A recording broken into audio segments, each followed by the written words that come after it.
board meeting at 6:31 p.m. on today. Somebody help me. April 11th. April 11th, 2024, Thursday, at the boardroom of Oak Park Forest High School, and it's for local. Mr. Westman. Here. Dr. Maharaj. Here. Mr. Arkin. Here. Ms. Williams-Lee. Here. Dr. Livingston. Here. Mr. Bernard. Here. Mr. Bossy. Here. So I move to enter closed session for the purpose of discussing the employment, compensation, discipline, performance, or dismissal of specific employees of the district or legal counsel for the district and independent contractors and specific volunteers, including hearing testimony on a complaint lodged against an employer or against legal counsel for the district to determine its validity. However, a meeting to consider an increase in compensation to a specific employee of a public body that is subject to the Local Government Wage Increase Transparency Act may not be closed and shall be open to the public and posted and held in accordance with this act. Collective negotiating matters between the district and its employers or their representatives, or deliberations concerning salary schedule for one or more classes of employees, and litigation when an action against, affecting, or on behalf of the particular public body has been filed and is pending before a court or administrative tribunal, or when the public body finds that an action is probable or imminent, in which case the basis for the finding shall be recorded and enter into the minutes of the closed meeting. Second. Thank you. And a roll call, please. Dr. Maharaj. Yes. Mr. Arkin. Yes. Ms. Williams-Lee. Yes. Mr. Westman. Yes. Mr. Bernard. Yes. Dr. Livingston. Yes. Mr. Bossy. Yes.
We are resuming open session, and our first order of business is public comments. Lisa? None. Okay. We will move to then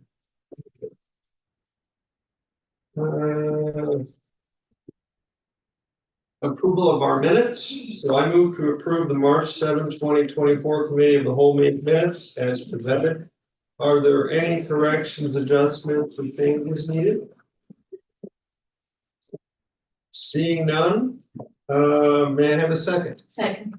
And we can do a voice vote. All in favor, please say aye. Any opposed? The motion carries. And we can move to instruction. Our first order of business and instruction is review the instructional materials and textbook adoption, starring none other than Dr. Lori Brand.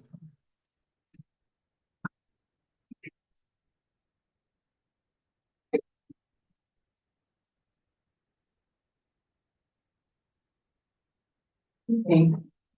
Any questions?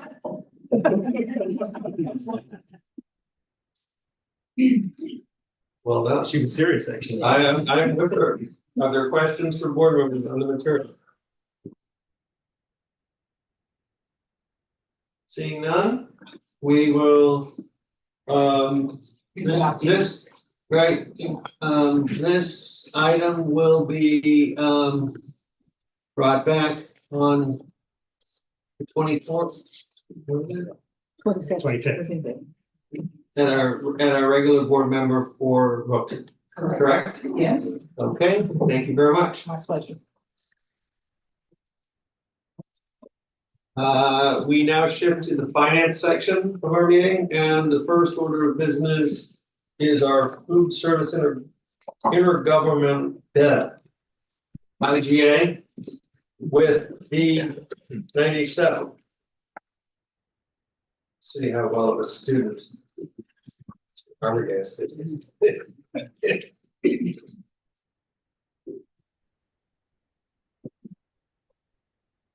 Okay, and we have, I believe Mike Tarski's online for our food service program. This is our agreement to provide breakfast and lunch to District 97. We prepare the, and deliver our bulk meals and they're reimbursable. And this is an annual agreement that comes forward, to the board. So we are looking for approval for next, school year. Any questions? Seeing none, we will see this in 2 weeks and we will move to the NAAPC RFP. There's a lot of letters there. This is the NIIPC RP and rollovers from the bids that come forward. This is bid through the cooperative to provide advantageous pricing to districts that have one or just a few schools and allows us to buy like we're a major unit district. So the bids were included in the attachments and again looking for approval for next fiscal year. Questions? Break the streak, but I do have one question. Sure. No, it's a follow-up at a previous meeting when other RFP components were brought forth. I asked her, and as we're talking about a board being formed that will be taking over and doing this work, I asked the question, what was the scope in dollars that co-op would purchase, and I was given a response that it was $1,011,000, but that appears to be the scope of dollars for our district, not the scope of the purpose, just, and then the reason for my ask was, if you're forming a board, you got all these people doing it, you know, for what are they doing? And I was a bit surprised, $1 million might sound like a lot, but to form a board, so I would like to understand what the scope in dollars that purchasing entity would be overseeing, not D200, but a sum of all the different components. So I want to first make sure my question is understood, and then ask that be kind of a follow-up to what had been asked in the past. Question understood? Yes, sorry, Tom. I thought you did mean only Oak Park. Yeah, I can put all those numbers and send it to you. Our distributor bid alone is close to 27 million. So I can put all our bids together and send you that amount tomorrow. Okay, thank you very much. Any additional questions on this? Okay, we will see this in 2 weeks. And we will move to our third topic, which is the resolution to transfer funds for capital project work. Okay, again, this is a fairly regular item. Districts do not levy for their construction dollars. So the funding options for the capital projects fund, which the work comes out of, whether it be our routine annual capital projects through the 10-year plan or project 2, either get funded through EDF dollars, transfers, or interest earnings, or proceeds from debt sales. So this requires us to transfer from our operation and maintenance fund into the capital projects fund to cover our bills.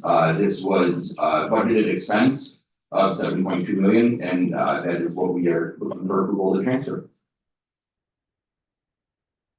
Questions? Sorry.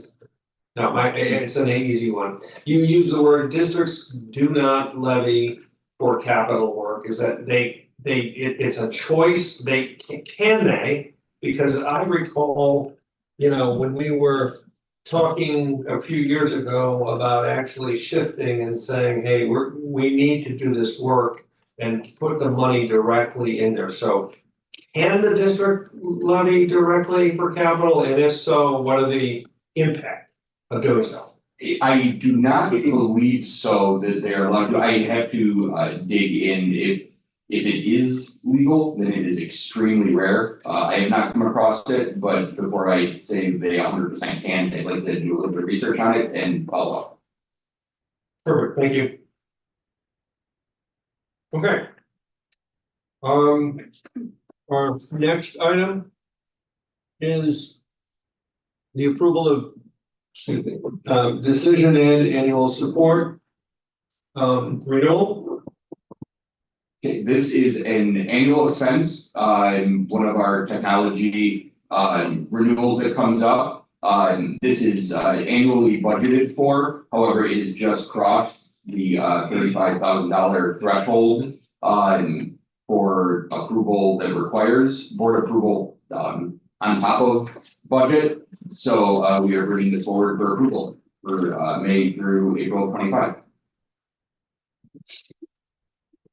Questions?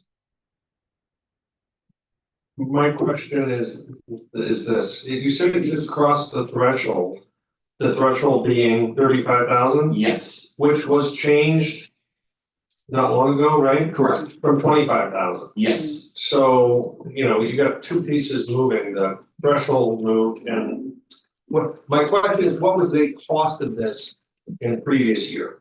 It was about 34,000. Just about $34,000. When the threshold, I'm just trying to understand the timing, when did the threshold change? It was this last summer, wasn't it, Tom? It's more recent than that. It was winter of either winter 24 or early winter. Yeah, Yeah, December We 23, just voted on December. December, October December. 23. So wouldn't, under that provision, wouldn't it have been requiring board approval Previous is what I'm trying to get at. Yeah.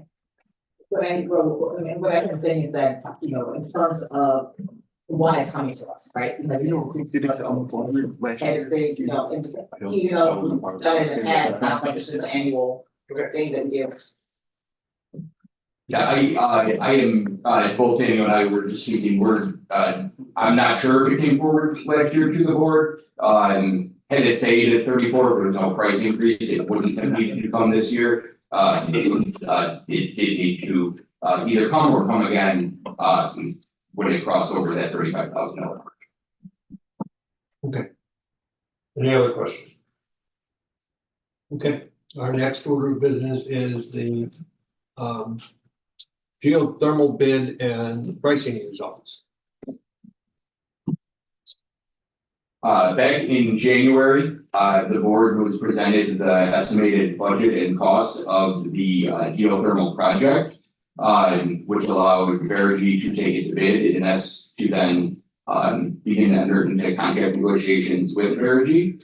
Having bids come back in, they came in 2.2% over the estimated budget. So instead of 10.3, it was $10.529 million. The result of this increase was as Verigy put their bid specs together and took it to working with Gilbane and FGM to make sure that everything aligns. It was determined that the prior vault location that was central to the mall was not the ideal location for this vault anymore. It was then relocated to be closer to the project 2 area to feed into project 2, but it did result in the increase. One thing though that there is an advantage to with this, and we've got Jeff on line to jump in, and then we also have our team from Verigy here. The complexity of the original design of taking the large piping through the basement could have potentially caused some issues that we run into with the impact of areas that were not part of project 2. The new design would eliminate that risk from that location. So this is our total of where the bids came in. This would be our guaranteed not to exceed price if the board elects to move forward with it. And I'd be glad to open it up to questions.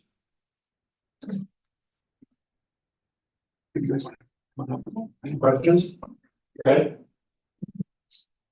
So that basically this increase is primarily due or exclusively due to the relocation of this. Yes. Is that correct? Right. Okay.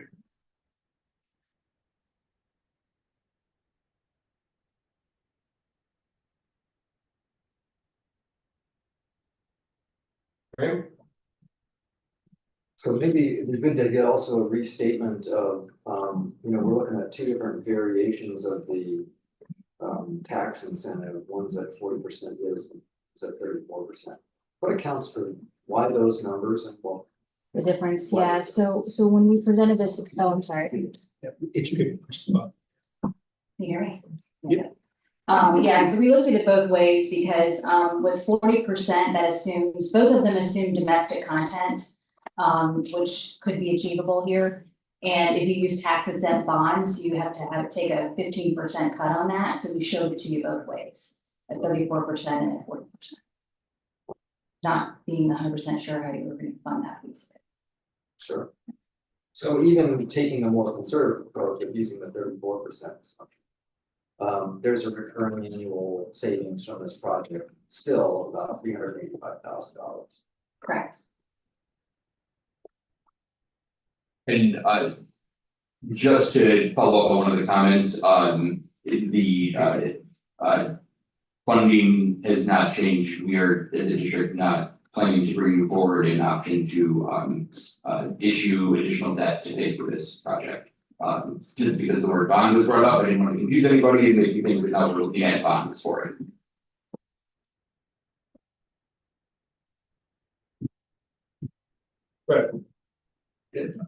Just, I just wanna make sure that we know the timeline here, that you start with in May with the vault installation, and then the actual drilling of the wells will occur sometime in the fall. The drilling would start in November, In November. yeah. So we'll get through most of the football season. And outdoor sports season, soccer, what else do we have out there, lacrosse? Let me be clear, Nicole, you're gonna like this answer, right? This is after the football season is complete, that's what it's designed to be, yes? Do you wanna add to this, Nicole? Contingent on playoffs. That's the incentive. And a home game in the playoffs. But, you know, Fred, to take your question too, to the other end of the project too, this. Yes. With the timeline, could certainly have implications for our graduation site. The stadium may not be available for graduation. It's likely that will be the case. But there will also be a disruption of spring sports. It will absolutely be disruption in spring sports In their entirety, Entirely. entire season. for that field. Yeah, we'll do our best to mitigate that, but yeah. Other questions? So this will be coming back in 2 weeks or board vote. Very good. Thank you. Thank you. Next we have the 2024-25 stipend recommendations. No, that is great.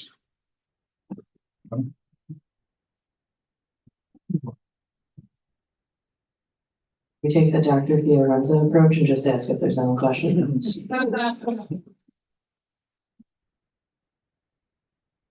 Yeah. No objections, I don't hear any.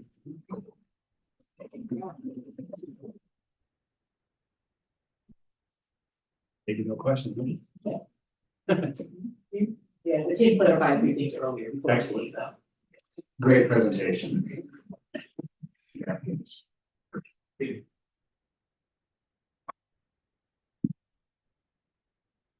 Any?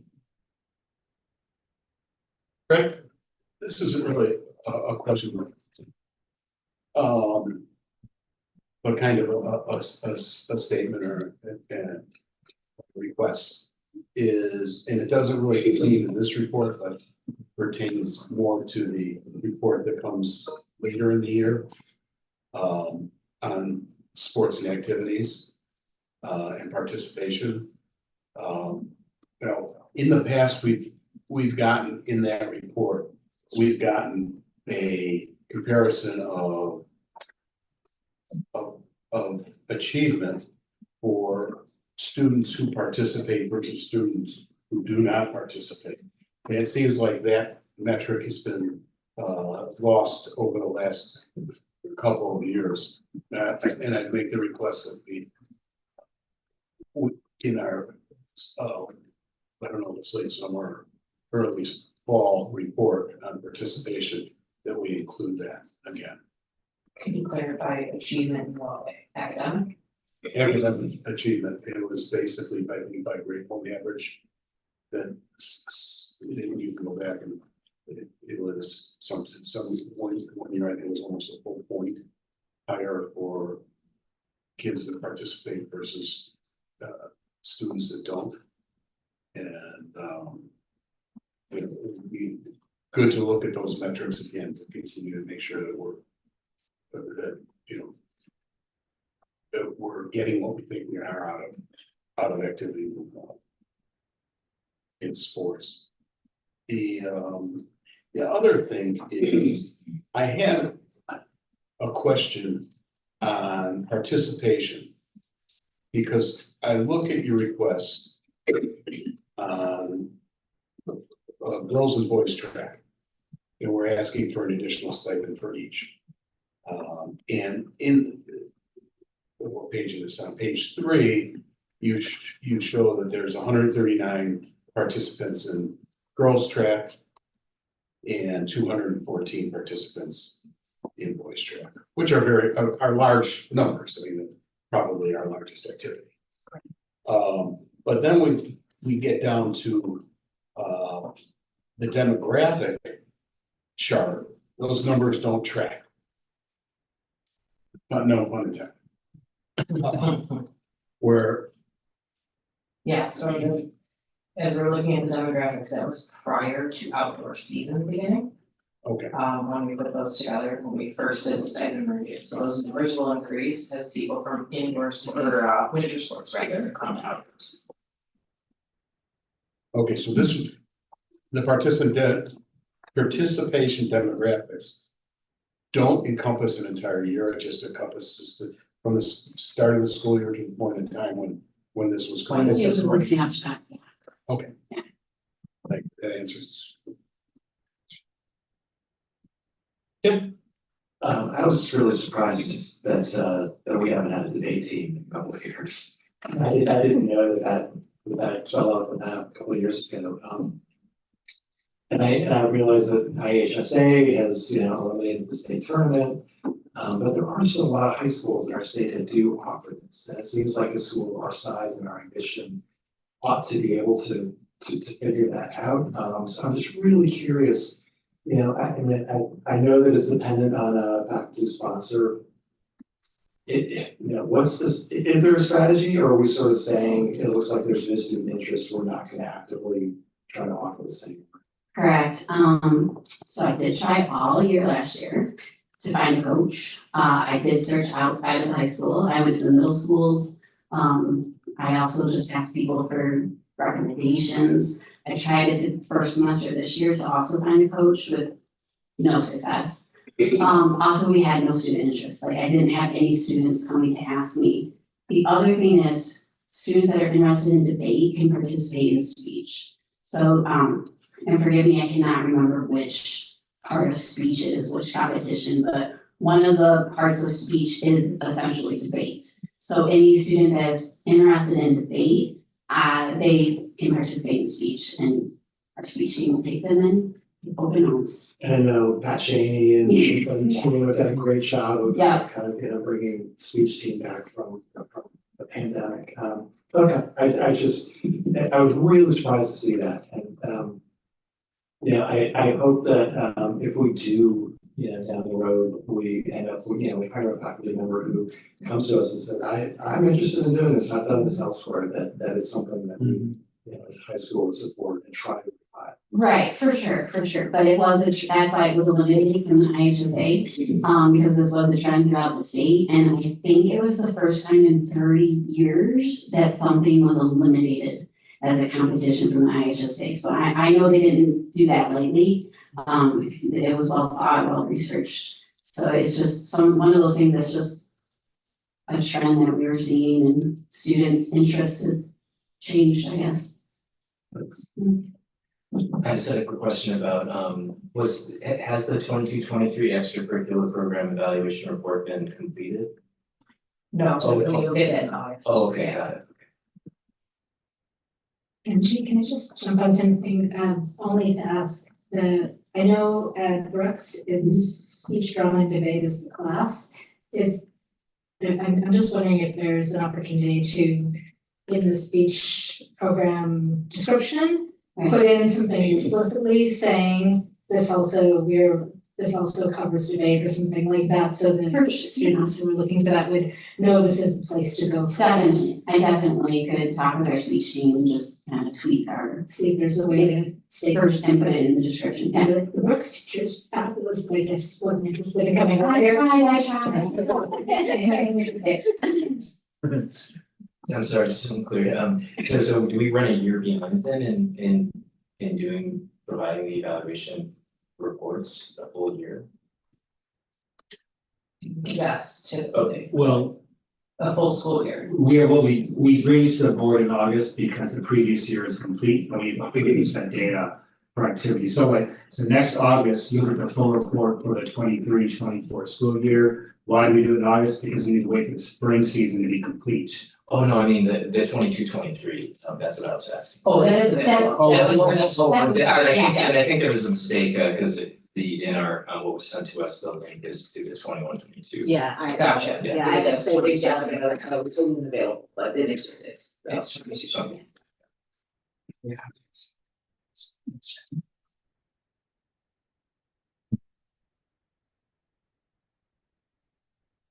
Can I jump in with a question? Please. From a big picture standpoint, would you say the primary constraint on dividing activities and clubs and so forth is monetary, or is it always being able to find facilitators, coaches?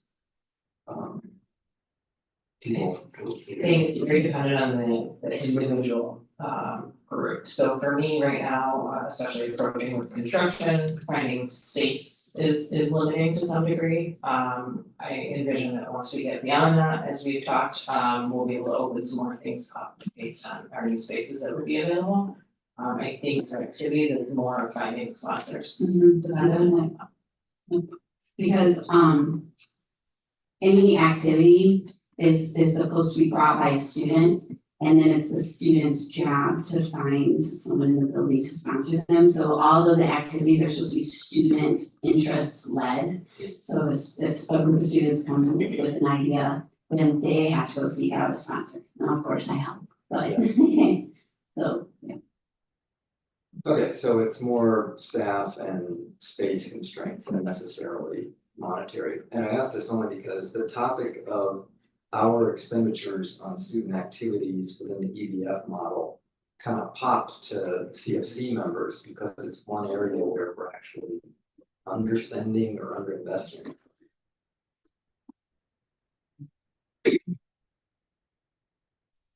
Clear purpose? Very good, we will see this in 2 weeks, thank you.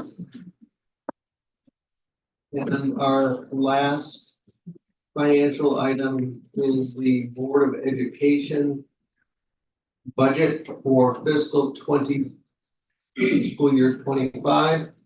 And are there questions on this?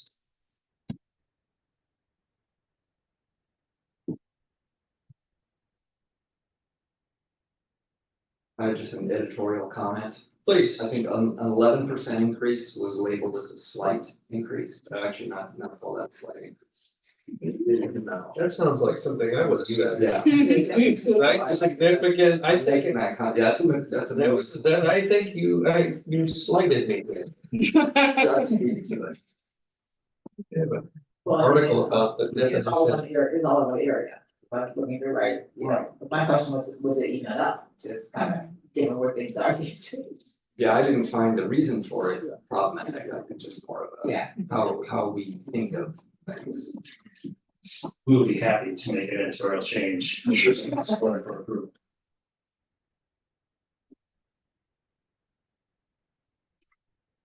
Okay.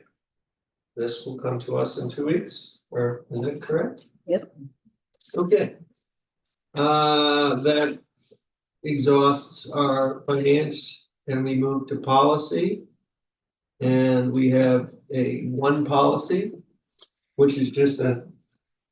Yeah, this actually has not gone through our policy committee because it didn't need to. We actually were using this policy in-house, referencing in-house for something. We realized that when it was uploaded from press, there was an error in it. So we just made a fix and it needs to be reapproved.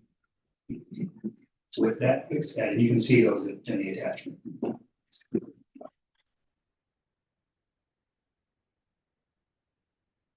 Okay. Board governance. I actually do not have anything prepared. There's nothing that is coming back at this time. There are numerous balls that are out there just to kind of remind us of what they are and where they need to land for us to continue in this really quest to kind of get the structure and elements of board governance more nailed down. We have the work on clarifying what the each of the committee and liaison roles, and again, everyone's been asked that by 2 weeks from today, that we have that information in, so that we have a complete inventory of what we have, which will then put us in a position then to have a continued discussion now with some substance, knowing the material, so that's one. We have the norms and, I don't know, what do you, That's my homework assignment, is the documenting of our norms and our operating, but. and separating those two out, so you have that ball and we'll wait to hear. Well, what I'm gonna do is I'm gonna send the semifinal draft to everybody, and invite, the final round of feedback. Okay, and then, I'm sorry, and then we have other elements that were discussed really that are part of our goals. That have been doled out, but I don't have any of those returning to us, and I think those are the ones that are active.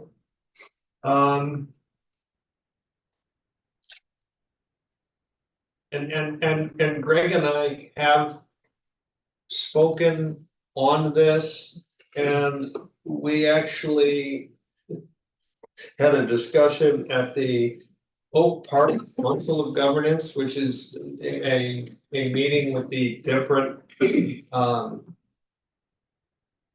governmental entities within Oak Park, with the respective administrative leaders and board presidents.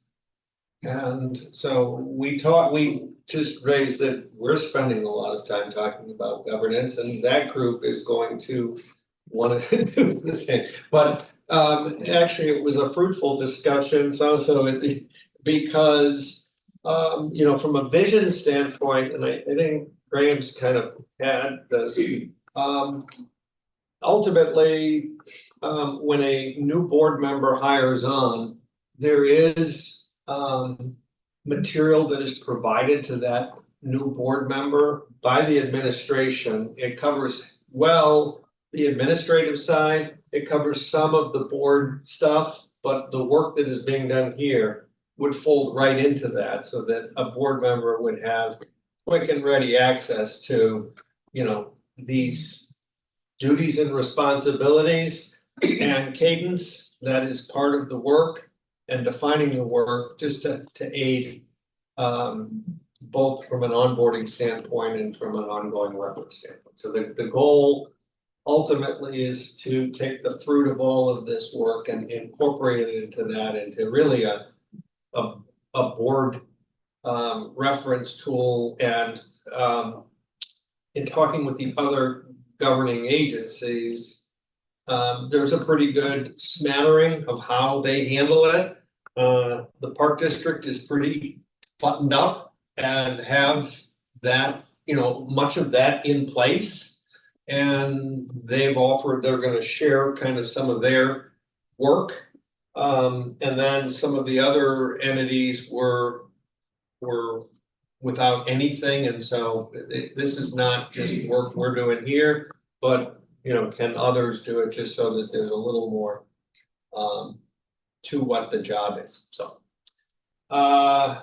with that said,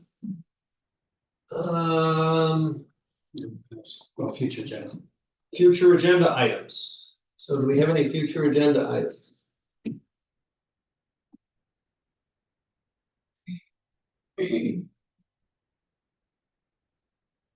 Okay, hearing none, seeing none, then I move to extend the sleep time of my computer.